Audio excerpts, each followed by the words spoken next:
Audio Jungle.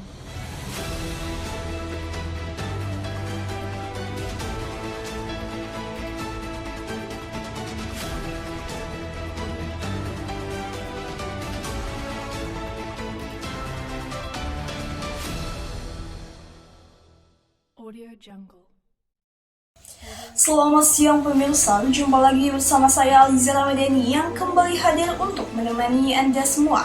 Tentunya dalam beberapa menit ke depan yang akan memberikan informasi teraktual, faktual, dan juga terpercaya. Pada tanggal 29 November 2024, kelas komunikasi dan penyiaran Islam KPI 5C Universitas Islam Negeri Sultan Maulana Hasanuddin Banten melangsungkan kegiatan belajar mengajar dengan lancar. Tentunya, pembelajaran ini dipandu oleh dosen Dr. Aji Kusuma. Para mahasiswa antusias dalam mengikuti pelajaran pada hari itu. Kegiatan ini dilanjut dengan penjelasan kelompok 7 yang memaparkan tentang perjalanan jurnalisme di Indonesia. Bahwasanya, jurnalisme di Indonesia telah melalui berbagai era, dimulai pada masa penjajahan Belanda ketika media digunakan sebagai alat propaganda kolonial. Namun, media juga menjadi senjata perjuangan kemerdekaan seperti yang dilakukan oleh Tirto Hadi Suryo melalui Medan Priai. Surat kabar ini menjadi simbol awal pers nasional yang seluruhnya dikelola oleh pribumi. Masa pendudukan Jepang membawa perubahan signifikan. Media digunakan untuk menyebarkan propaganda militer. Tetapi, di sisi lain, muncul jurnalisme bawah tanah yang berusaha menyampaikan informasi independen kepada rakyat. Setelah kemerdekaan, perjalanan pers diwarnai oleh kendali ketat pada masa Orde Lama dan juga Orde Baru.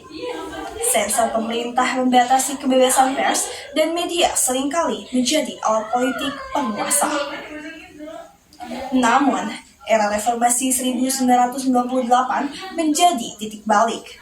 Undang-Undang Pers yang disahkan tahun 1999 menjamin kebebasan berekspresi, memacu kebangkitan media independen.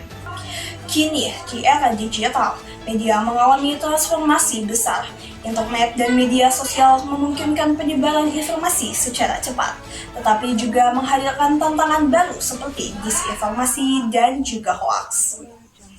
Jika kita melihat kondisi global, jurnalisme juga menghadapi dinamika yang beragam.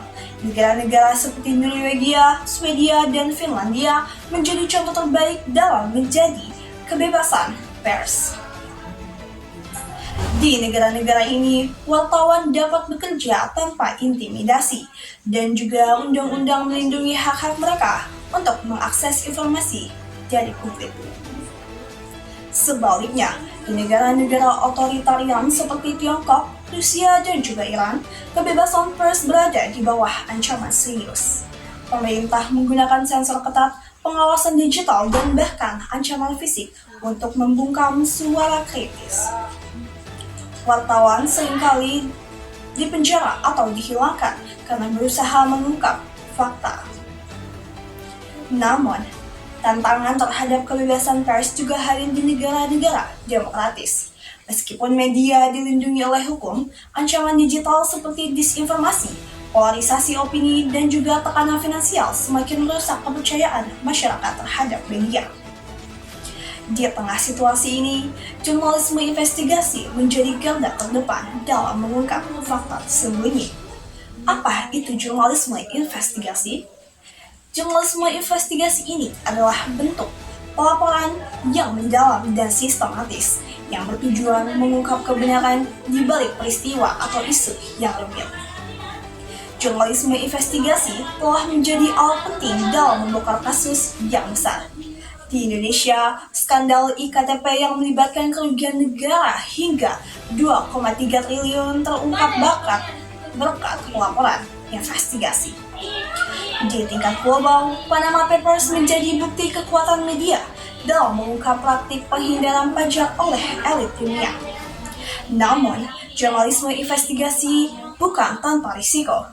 Wartawan sering menghadapi ancaman fisik, intimidasi hukum hingga pembunuhan terutama di negara-negara pemerintahan yang otoritarian. Mengapa jurnalisme investigasi sulit dilakukan?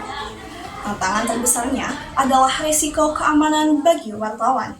Di negara-negara seperti Rusia dan juga Tiongkok, wartawan investigasi sering menjadi target pembunuhan. Ancaman ini juga dirasakan di negara demokratis, meskipun dalam bentuk yang berbeda, seperti tekanan ekonomi dan juga ancaman digital. Model bisnis media juga bisa menjadi hambatan besar. Ketergantungan pada iklan seringkali mempengaruhi independensi media. Di sisi lain, model pendanaan alternatif seperti crowdfunding membutuhkan loyalitas audiens yang tidak mudah dicapai. Jurnalisme investigasi merupakan pilar utama dalam menjaga akuntabilitas dan juga transparansi.